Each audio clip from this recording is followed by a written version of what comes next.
مولاي صل وسلم دائما ابدا علی حبیبک خیر.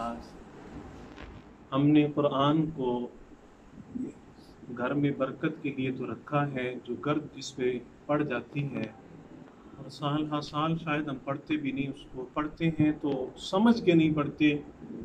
باہر صورت قرآن کی تلاوت بھی کرنی چاہیے، اس کو سمجھنا بھی چاہیے. سورۃ التین ہے، اللہ پاک ارشاد فرماتا ہے والتین، اللہ رب العزت خالق اور مالک ہو کے ہمارے لیے قسم اٹھا رہا ہے. مجھے انجیر کی قسم ہے، والتین مجھے انجیر کی قسم ہے. انجیر ہمیں بازار میں میسر آ جاتی ہے، اس کے بڑے فوائد ہیں. انجیر کی اللہ نے قسم اٹھائی. اور پھر سرکار دو عالم صلی اللہ علیہ وسلم کی بارگاہ میں تحفتاً ہدیتاً انجیر کا ایک طباق پیش کیا گیا.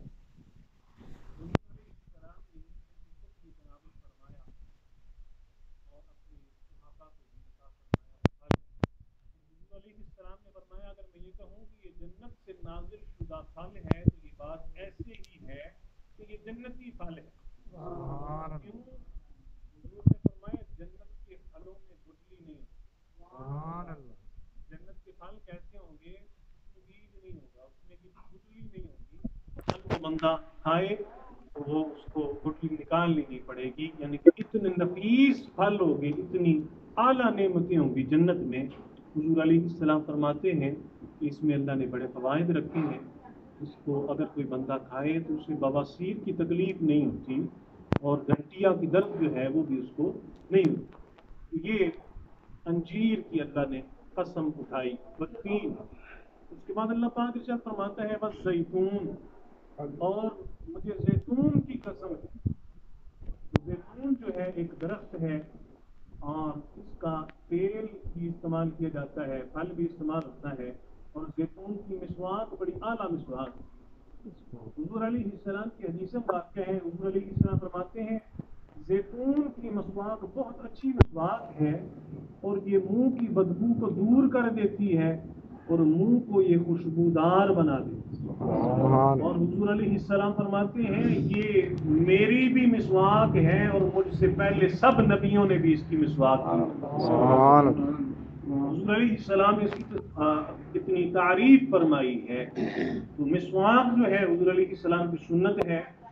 یہ بندے کے منہ کو نہیں بلکہ بندے کی روح کو بھی پاک کر دیتی ہے. سبحان اللہ. بندے کو روحانی کثیر فوائد دیتی ہے، معدے کی تکالیف سے بندے کو آزاد کرتی ہے. اور بے شمار مسواک کے کوئی بھی مسواک میسر آئے، صورت جو زیتون کی مسواک حضور نے اس کی تعریف فرمائی ہے تو پتہ یہ بھی چلا کہ سب انبیاء کی سنت ہے مسواک کیا کرتے. دودھ کے سے دانت صاف ہو جائیں گے مگر سنت جو ہے وہ مسواک والی سنت وہ مسواک کی شکل میں پوری ہوگی. ہمیں جب بھی میسر آئے تو مسواک کرنی چاہیے. زیتون جو ہے اس کی مسواک وہ بندہ کافی ایام تک اس کو استعمال کر سکتا ہے. اللہ میں عمل کی توفیق دے. تو زیتون، اللہ نے زیتون کی قسم اٹھائی. اور اس کے بعد تیسری قسم اللہ پاک نے وطور سینین، اللہ پاک نے طور سینا کی قسم اٹھائی ہے. تو اس میں طور سینا یہ کوہ طور پہاڑ جو ہے جہاں اللہ پاک نے تجلی اتری، تجلی نازل ہوئی اور موسیٰ علیہ السلام فقر موسیٰ صعیقا، جب اللہ پاک نے تجلی اتاری ایک سوئی کے نکے کے برابر، ایک ذرے کے برابر اللہ پاک کے نور کی تجلی نازل ہوئی. موسیٰ علیہ السلام نے اس تجلی کو دیکھا آپ فخر موسیٰ صاعقہ کہ موسیٰ علیہ السلام بے ہوش ہو کے گر پڑے. ایک ذرے کے برابر تجلی ہے. اور آپ کے ساتھ جو لوگ گئے تھے انہوں نے جب اس تجلی کو دیکھا، یہ تو اللہ کے نبی کا ایک سلسلہ تھا، جب ان عام لوگوں نے دیکھا تو وہ سارے کے سارے فوت ہو گئے.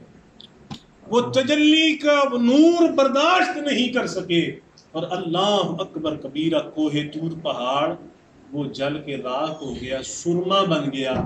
آج بھی ہم وہ سرما اپنی آنکھوں میں لگاتے ہیں، وہ نورانیت کا کچھ حصہ ہمیں بھی مل جاتا ہے. سبحان اللہ. آج بھی یہ سیفیوں کو اللہ نے یہ نورانیت عطا کی ہے. جب مرشد کی نظر ہوتی ہے تو اپنا آپ بھول جاتا ہے. حضور نے فرمایا کہ رب کا ذکر ایسے کرو کہ لوگ تمہیں پاگل، دیوانہ اور مجنون کہیں. لوگ کہیں یہ تو پاگل ہے. ہاں، پاگل نہیں ہے، عقل مند اور دانا ہی وہی ہے جسے مرشد کی نظر سے وجد نصیب ہو گیا ہے. اور حضور غوث پاک رضی اللہ تعالیٰ عنہ، آپ نے اپنی کتاب میں یہ حدیث مبارکہ نقل فرمائی ہے. حضور علیہ السلام فرماتے ہیں من لا وجد لہو لا حیات لہو، جس کے لیے وجد نہیں ہے اس کے لیے حیات ہی نہیں. اور 300 کے قریب بزرگوں نے اس کی وجد کی اقسام لکھی ہیں. کسی پر کپ کپی طاری ہو جاتی ہے، کسی کو جسم میں ایک گرمی سی محسوس ہوتی ہے، کسی کی آنکھوں سے آنسو جاری ہو جاتے ہیں، کسی کو جناب جسم میں ٹھنڈک محسوس ہوتی ہے، کسی کو راحت محسوس ہوتی ہے، سکون محسوس ہوتا ہے. یہ ساری وجد یوجد وجدن کا معنی ہوتا ہے کسی چیز کا پا لینا، یعنی کہ اس کو نورانیت مل گئی. نورانیت کا مل جانا یہی وجد ہے. وجد کی ایک قسم یہ بھی ہے کہ بندہ اپنا آپ ہی بھول جائے. تو اللہ ہمیں اور نورانیت نصیب فرمائے. تو کوہ طور، اللہ نے کوہ طور کی قسم اٹھائی. طور سینا، طور کا معنی کوہ طور پہاڑ ہے، سینا کا معنی مبارک. طور کی اللہ نے قسم اٹھائی ہے. والتین، انجیر کی قسم. والزیتون، زیتون کی قسم. اور وطور سینین، طور سینا کی قسم. وہذا البلد الامین، اور اس امان والے شہر مکہ کی قسم. اللہ نے مکہ کی قسم اٹھائی ہے. اللہ اکبر. چونکہ یہ مکہ وہ عظیم شہر ہے جہاں میرے مصطفیٰ کریم علیہ السلام کی ولادت بھی ہوئی ہے. اور حضور علیہ السلام نے اعلان نبوت بھی فرمایا ہے. جوانی بچپن حضور نے ادھر گزارا ہے. تو حضور کا یہ شہر بھی حضور کا ہے اور مدینہ بھی حضور کا ہے. حضور کی نسبت سے اللہ نے مکہ کی قسم اٹھائی ہے. اور یہ والتین، انجیر کی قسم. والزیتون، وطور سینین، وہذا البلد الامین.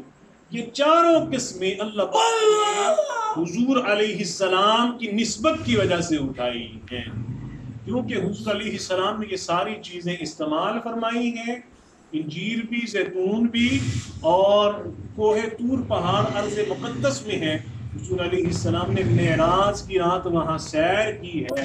اس واسطے یہ چاروں قسمیں اللہ نے بالخصوص حضور کی نسبت کی وجہ سے اٹھائی. اور صدقے جائیں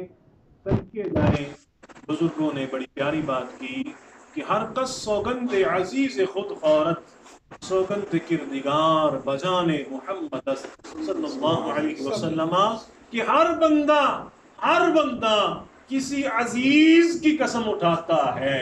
مگر میرے مصطفیٰ کی ذات ایسی ذات ہے جو رب کو عزیز ہیں.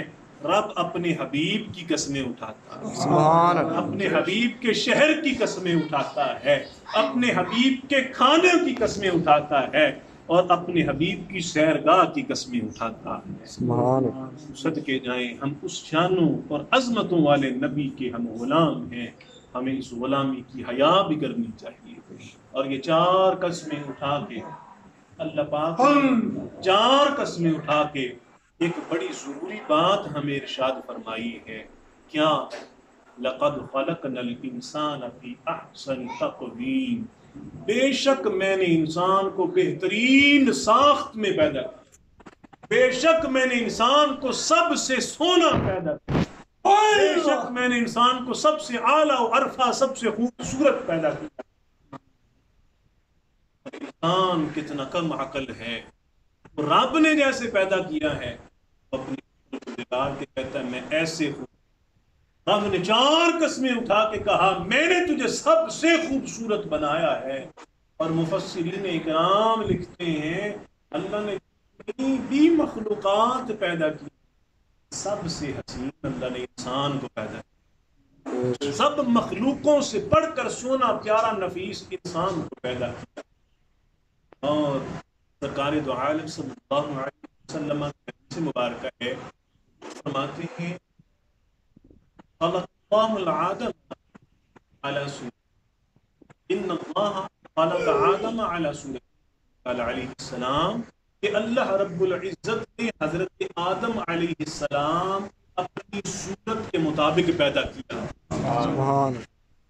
یہاں بزرگوں نے چونکہ اللہ صورت اور جسم سے پاک ہے اگر ہے تو اس کی شان کے مطابق بزرگوں نے اس کا معنی یہ کیا ہے کہ اللہ نے اپنی صفات انسان کے اندر رکھی. سبحان.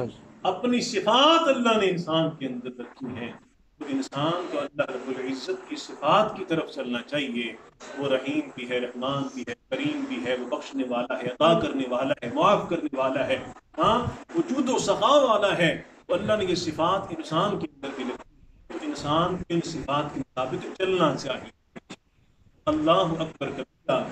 بزرگوں نے یہ لقد خلقنا الانسان فی احسن تقویم میں بڑا پیارا نقطہ بیان کیا کہ سب سے اچھی ساخت میں پیدا کیا. صرف مخلوقات میں سے جانوروں چرند پرند میں سے انسان ایک ایسی مخلوق ہے یہ 2 قدموں پر چلتا ہے اور اس کا سر اللہ نے کسی کے آگے جھکنے نہیں دیا. شیر دیکھیے کتنا طاقتور ہے، سر جھکا ہوا ہے. چیتا دیکھیے کتنا طاقتور ہے، سر جھکا ہوا ہے. ہاتھی کتنا طاقتور ہے، سر جھکا ہوا ہے. کتنے طاقتور پرندے ہیں، جانور ہیں، مگر سر جھکا ہوا ہے. وہ اپنا سر جھکاتے ہیں پھر کھانا کھاتے ہیں، وہ اپنا سر جھکاتے ہیں پھر پانی پیتے ہیں. مگر انسان کی ساخت اللہ نے اتنی مکمل اور اکمل بنائی ہے. انسان اپنا سر اٹھا کے کھاتا ہے، انسان اپنا سر اٹھا کے پیتا ہے. یہ کسی کے سامنے خدا نے سر اس کو ایسا دیا ہے کہ سر کسی کے سامنے نہ جھکے. اگر جھکے تو مجھ خدا کے سامنے جھکے. سبحان اللہ. اللہ کرے ہمارا سر کسی کے سامنے جھکے نہ، جھکے تو اپنے رب کے سامنے، نماز میں جھکے، رکوع میں جھکے، اپنے رب کے سامنے جھک جائے تو ساری دنیا ہمارے سامنے جھکتی پھرے گی. اور اگر ہم دنیا کے سامنے جھکتے پھریں گے، کاروباریوں کے سامنے جھکتے پھریں گے، ان کی جناب آؤ بھگت اور خوشامد کرتے پھریں گے، ان کے سامنے غلامانہ جناب تصور پیش کریں گے تو پھر ذلت و رسوائی ہمارا مقدر ہے. اگر ہم اپنے سر کو اپنے رب کے حضور جھکا دیں گے، وہ ایک سجدہ جسے گراں سمجھتا ہے تو 1000 سجدوں سے دیتا ہے آدمی کو نجات. تو اللہ کرے ہم اپنے رب کے حضور جھکے رہیں. اور اس کے بعد ارشاد فرمایا لَقَدْ خَلَقْنَا الْإِنسَانَ فِي أَحْسَنِ تَقْوِيمٍ ثُمَّ رَدَدْنَاهُ أَسْفَلَ سَافِلِينَ. پھر ہم نے انسان کو سب سے نچلے طبقے کی جانب پھیر دیا، سب سے نچلے طبقے کی جانب پھیر دیا. مفسرین اکرام لکھتے ہیں طبقے سے مراد کیا ہے؟ کئی معانی بیان فرمائے ہیں. ایک معنی یہ بیان کیا کہ نچلے طبقے سے مراد یہ ہے کہ اللہ نے کافروں کو سب سے جہنم کے نچلے طبقے کی طرف پھیر دیا. اور آگے فرمایا اِلَّا الَّذِينَ آمَنُوا، ایمان والوں کو میں نے نچلے طبقے کی طرف نہیں پھیرا. جو ایمان لے آئے وہ بچ گئے ہیں. وَعَمِلُوا الصَّالِحَاتِ، ایمان لے آنے کے بعد کیا کرنا ہے؟ اچھے اعمال بھی کرنا ہے. پھر ایمان بھی لے آئے، اچھے اعمال بھی کیے، اپنے رب کے حبیب کی بات بھی مانی ہے. پھر ان کو انعام کیسا ملے گا؟ فَلَهُمْ أَجْرٌ غَيْرُ مَمْنُونَ، ان کے لیے بے حد بے حساب اور بے شمار اجر اور ثواب ہے جس کی حد ہی کوئی نہیں ہے، جس کا شمار ہی کوئی نہیں ہے، جس کا کسی عقل پر کوئی اندازہ بھی نہیں گزرا ہے. ان کے لیے ایسے انعام، ایسا اجر، ایسا ثواب ہے. تو کافروں کو ہم نے سب سے نچلے طبقے کی طرف پھیر دیا، جو ایمان لے آئے ان کے لیے اعلیٰ طبقے ہیں، جنت میں اعلیٰ طبقے ہیں، حوریں ہیں، مقصورات ہیں، محل ہیں، ہر قسم کی نعمت ہے، جو مانگیں گے حاضر ہو جائے گا۔ اور ایک طبقے کا معنی بزرگوں نے یہ بھی لکھا ہے کہ طبقے سے مراد برے اعمال ہیں، نچلے طبقے سے مراد برے اعمال ہیں، کافر جو ہے شرک میں مبتلا ہیں، گناہوں میں مبتلا ہیں، تو گناہ جو ہے وہ سب سے نچلا طبقہ ہے۔ جو لوگ اس طرف پھر گئے ہیں پھر ان کا ٹھکانہ جہنم بنے گا۔ اور مومنین کے لیے اچھا طبقہ ہے کہ اللہ نے انہیں اچھے اعمال سے نواز دیا ہے، وہ اپنے رب پر یقین رکھتے ہیں، اپنے رب کے حبیب کی نبوت پر، جنت پر، دوزخ پر سارا ایمان رکھتے ہیں، تو یہ اعلیٰ ہے، یہ اعلیٰ طبقہ ہے۔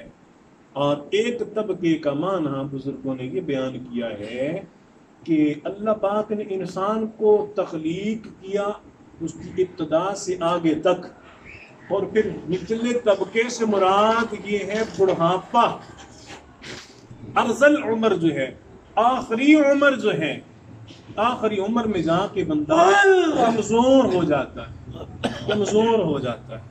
اور صدقے جائیں حضور علیہ السلام کی حدیث مبارکہ ہے، جو بندہ اپنی جوانی اپنے رب کی عبادت میں، اپنے رب کے ذکر و اذکار میں گزار دیتا ہے، جب وہ ارذل عمر، جب وہ کمزوری کی عمر، بڑھاپے میں پہنچتا ہے، اب لاغر ہے، کمزور ہے، بیمار ہے، اتنی عبادت نہیں کر سکتا کہ جتنی جوانی میں کیا کرتا تھا، اللہ اپنی رحمت کے صدقے جوانی جیسی عبادت کا ثواب اسے عطا فرماتا رہے۔ سبحان اللہ۔ جو بندہ جوانی اپنے رب کی رضا کے لیے گزار دے، اللہ بڑھاپے میں بھی اسے جوانی جیسا اجر و ثواب عطا فرماتا ہے۔ اتنی عبادت نہ بھی کر سکے، اس کے نامہ اعمال میں پھر بھی اتنی عبادت لکھی جاتی ہے، اتنا ذکر و اذکار اس کے نامہ اعمال میں لکھ دیا جاتا ہے۔ بعد ارشاد فرمایا فما یکذبک بعد بالدین، اس کے بعد کون ہے اے حبیب، کون ہے جو آپ کی تکذیب کرے قیامت کے بارے میں؟ یہ کافر جو تھے وہ کہا کرتے تھے قیامت کوئی نہیں آنی، بس دنیا ہے، دنیا میں جو زندگی ہے، جب موت آ گئی بس ختم ہو گئے، فارغ ہو گئے، بس اس کے بعد کوئی زندگی نہیں ہے۔ جب ہم مٹی ہو جائیں گے، جب ہمارا وجود گل سڑ جائے گا، ختم ہو جائے گا، مٹی سے ہمیں کون پیدا کرے گا؟ مگر اللہ نے فرمایا هو الخلاق العلیم، اللہ رب العزت ہر تخلیق کو جاننے والا ہے۔ اللہ رب العزت جب تو کچھ نہیں تھا اس نے تب بھی تجھے پیدا کیا، اب تو تیرا وجود کچھ باقی ہے تو اللہ تجھے اس سے بھی پیدا فرما دے۔ سبحان اللہ۔ اس چیز میں اللہ پاک نے لقد خلقنا الانسان فی احسن تقویم، اللہ نے انسان کی تخلیق کی ابتدا کا ذکر کیا کہ انسان کچھ بھی نہیں تھا، انسان کا ذکر بھی نہیں تھا، وجود بھی نہیں تھا، کچھ بھی نہیں تھا۔ اللہ نے پانی کے ایک قطرے سے مرحلہ وار انسان کو پیدا کیا۔ اللہ نے ابتدا کا ذکر کیا، اور ابتدا کا ذکر کر کے اور پھر اللہ نے ارذل عمر، بزرگی، بڑھاپے، اس کا ذکر کیا۔ یعنی کہ انسان کو ایک فکر، ایک ذہنی طور پر اس کو ایک یادداشت کروائی گئی ہے، اے میرے بندے جب تو کچھ بھی نہیں تھا میں نے تب بھی تجھے پیدا کیا ہے۔ اور پھر ثم علقۃ ثم مضغۃ، پھر اللہ فرماتا ہے وہ قطرہ ایک، وہ جناب وہ خون، جمے ہوئے خون کی شکل میں، پھر وہ لوتھڑے کی شکل میں، وہ پھر گوشت، پھر اللہ نے ہڈیاں، اور پھر جناب ایک جسم بنا، اللہ نے اس میں روح پھونکی، اور پھر بچپن، اور پھر جوانی، اور پھر جناب پکی عمر، اور پھر بزرگی، بڑھاپا، اور پھر آخری عمر۔ تو یہ تیری عمر میں جو بدلاؤ آیا ہے، اللہ اس بدلاؤ پر بھی قادر ہے۔ اللہ تو کچھ بھی نہیں تھا، اللہ تجھے پیدا کرنے پر بھی قادر ہے۔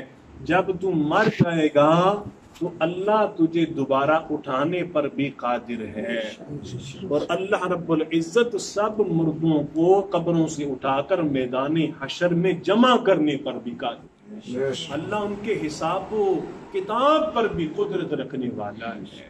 تو پھر اللہ پاک نے ارشاد فرمایا کہ اے حبیب اس مثال کے بعد اس سمجھانے کے بعد آپ کوئی بھی سمجھدار ایسا نہیں ہے جو آپ پر انکار کرے کہ قیامت نہیں آئے گی اور ہم دوبارہ زندہ نہیں ہوں گے۔ اور آخر میں اللہ رب العزت نے ارشاد فرما دیا الیس اللہ بأحکم الحاکمین، کیا اللہ سب سے بڑا حاکم نہیں؟ کیا اللہ سب حاکموں سے بڑا حاکم نہیں ہے؟ یقیناً وہ سب سے بڑا حاکم ہے۔ جب حضرت علی المرتضی رضی اللہ تعالی عنہ یہ آیت تلاوت فرماتے آپ کہا کرتے تھے ہاں میں اس بات کی گواہی دیتا ہوں کہ اللہ رب العزت سب سے بڑا بادشاہ ہے، سب سے بڑا حاکم ہے۔ تو وہ ذات جو سب سے بڑی قدرت والی ہے، سب سے بڑی حکومت والی ہے، سب سے بڑی بادشاہت والی ہے، تو بندہ کا رجحان اس ذات کی طرف ہونا چاہیے، اس کی رضا، اس کے ذکر اور اس کے احکامات کی طرف ہونا چاہیے۔ یہ نہیں ہونا چاہیے کہ رزق کے چکر میں اپنے رازق کو بھول جائے، یہ نہیں ہونا چاہیے کہ بندہ اپنے رب کے احکام کو بھول جائے۔ اور بزرگ بڑی پیاری بات ارشاد فرماتے ہیں، بس بات ختم، آخری بات دل میں اس کو بٹھا لیجئے۔ ڈاکٹر کے پاس مریض جاتا ہے، راستہ چھوڑ، ڈاکٹر کے پاس مریض جاتا ہے، ڈاکٹر چیک کرتا ہے اور چیک کر کے ڈاکٹر کہتا ہے آپ کو بلڈ پریشر کی تکلیف ہے، آپ کو بلڈ پریشر کی تکلیف ہے، آپ ایسا کریں آپ زیادہ چکنائی والی چیزیں چھوڑ دیں اور آپ نمک بالکل کم کر دیں، نمک چھوڑ دیں۔ تو بندہ کیا کرتا ہے؟ نمک چھوڑ دیتا ہے، بالکل پھیکی چیزیں کھاتا ہے۔ ڈاکٹر کے پاس گیا، ڈاکٹر کہتا ہے آپ کو شوگر کی تکلیف ہے، میٹھی چیزیں چھوڑ دیں۔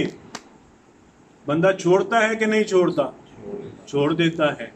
اب ایک چیز کا جواب دے دیجئے، نمک حلال ہے کہ حرام ہے؟ حلال ہے۔ اور جناب میٹھی چیزیں حلال ہیں کہ حرام ہیں؟ حلال ہیں۔ ایک انسان کے کہنے پر بندہ اپنی صحت کے لیے حلال چیزوں کو چھوڑ دیتا ہے اور اپنے رب اور اپنے نبی کے کہنے پر حرام چیزوں کو نہیں چھوڑتا۔ کتنا بڑا لمحہ فکریہ ہے، ڈاکٹر کے کہنے پر حلال کو چھوڑ دیتا ہے اور اپنے رب اور اپنے نبی جن کا کلمہ پڑا ہے ان کے کہنے پر حرام کو نہیں چھوڑتا، حرام رزق کو نہیں چھوڑتا، ہاں دو نمبری کے رزق کو نہیں چھوڑتا، دو نمبری کے کاروبار کو نہیں چھوڑتا، جھوٹ بولنا حرام ہے نہیں چھوڑتا، غیبت حرام ہے نہیں چھوڑتا، اور جناب سنتوں پر نہ چلنا یہ غلط ہے اس بات کو نہیں چھوڑتا، شرابی شراب نہیں چھوڑتا، اور جناب زانی زنا نہیں چھوڑتا، گناہگار گناہ نہیں چھوڑ رہا۔ ہمیں پتہ بھی ہے نیکی کی ہے، ہم پھر نیکی کی طرف نہیں جاتے، ہم پھر بھی گناہوں کی طرف جا رہے ہیں۔ ان چیزوں سے کیسے بچ سکتے ہیں؟ اگر بندہ بیمار ہو جائے، اپنے جسم کو خود ٹھیک نہیں کر سکتا، اچھے ڈاکٹر کے پاس جاتا ہے، اگر بندے کی روح بیمار ہو جائے، اگر گناہ کر کر کے یہ دل کالا ہو جائے، پھر اس کو بھی کسی سے ٹھیک کروانے کی ضرورت ہے، روح کے ڈاکٹر کی ضرورت ہے، کسی کامل ولی کی ضرورت ہے۔ نہ کتابوں سے نہ کالج کے در سے پیدا، دین ہوتا ہے ولیوں کی نظر سے، ولیوں کی نظر میں چلے جائیں گے، پھر انشاءاللہ العزیز ہمارا دل بھی ٹھیک ہو جائے گا، پھر روح کی بیماری ٹھیک ہو جائے گی، پھر ہمارا رب سے تعلق جڑ جائے گا، جب رب سے تعلق جڑ جائے گا پھر رحمتیں برکتیں عنایتیں ہمیں سب کچھ نصیب ہو جائے گا۔ سلطان باہو رحمت اللہ علیہ صدقے جائیں عارفوں کے سلطان ہیں، وہ کہتے ہیں جو دم غافل سو دم کافر، سانو مرشد یہی سبق پڑھایا ہو کہ جو سانس رب کے ذکر کے بغیر گیا وہ کفر میں گیا ہے۔ ہمیں مرشد نے یہی سبق پڑھایا، ہم سب کو بھی مرشد نے یہی سبق پڑھایا ہے کہ ہاتھ کار بلے تے دل یار بلے، ہاتھ سے کام کرتے رہیں، پہ تصور رکھیں دل میرا اللہ اللہ اللہ اللہ کر رہا ہے، اور سلطان باہو رحمت اللہ علیہ فرماتے ہیں زیر زبانی کلمہ ہر کوئی پڑھدا دل دا پڑھدا کوئی ہو جس نے کلمہ دل دا پڑھیا اس نہ دیوے ڈھوئی ہو ہاں ایک کلمہ مینو پیر پڑھایا میں صدا سہاگن ہوئی سبحان پہ اللہ دل دا کلمہ پہ عاشق پڑھ دے کی جانن یار گلوئی ہو گلوئی کا مطلب گلاں والے ان کی پتہ ہوئے کہ دل دا کلمہ کی تو یہ کلمہ طیبہ حضور غوث پاک نے جب بیڑا اتارا جب اس کو کشتی کو جناب آپ نے دوبارہ وہ کشتی صحیح ہو گئی تو آپ نے کیا پڑھا تھا لا الہ الا اللہ یہی نفی اس بات ہے زیر زبان نفی اس بات کا ملیا پانی ہر رگے ہر جائی ہاں تو آپ نے لا الہ الا اللہ پڑھا وہ جناب ساری کشتی وہ سارے جسم وہ سارے جناب اکٹھے ہو کے جناب وہ کشتی تر گئی وہ جناب ٹھیک ہو گیا سارا معاملہ مگر زندہ کوئی نہیں جسم اکٹھے ہو گئے مچھلیوں کے پیٹوں سے پانی سے پتہ نہیں کہاں سے سب کچھ اکٹھا ہو گیا ٹھیک ہو گیا جب لا الہ الا اللہ پڑھا زندہ کوئی نہیں تھا پھر آپ نے پڑھا محمد الرسول اللہ صلی اللہ علیہ وسلم سارے زندہ ہو سارے زندہ ہو گئے تو بس یہ کلمہ ہمیں مرشد عطا فرماتے ہیں مرشد کے دامن سے وابستہ رہیں اور ہر لمحے پہ غور کریں ہر لمحہ میرا رب کے ذکر میں جائے انشاءاللہ العزیز اگر یہ دل اللہ اللہ پہ لگ جائے گا بندے کی روح بھی نکل جائے گی یہ دل پھر بھی اللہ اللہ پہ لگا رہے گا اللہ پاک ہم سب کو عمل کی توفیق عطا فرمائے اور اپنے رب کی نعمتوں کا شکر ادا کرنے کی توفیق عطا فرمائے آمین اور اپنے رب کا ہر حال میں شکر ادا کرنے کی توفیق عطا فرمائے وآخر دعوایا ان الحمد للہ رب العالمین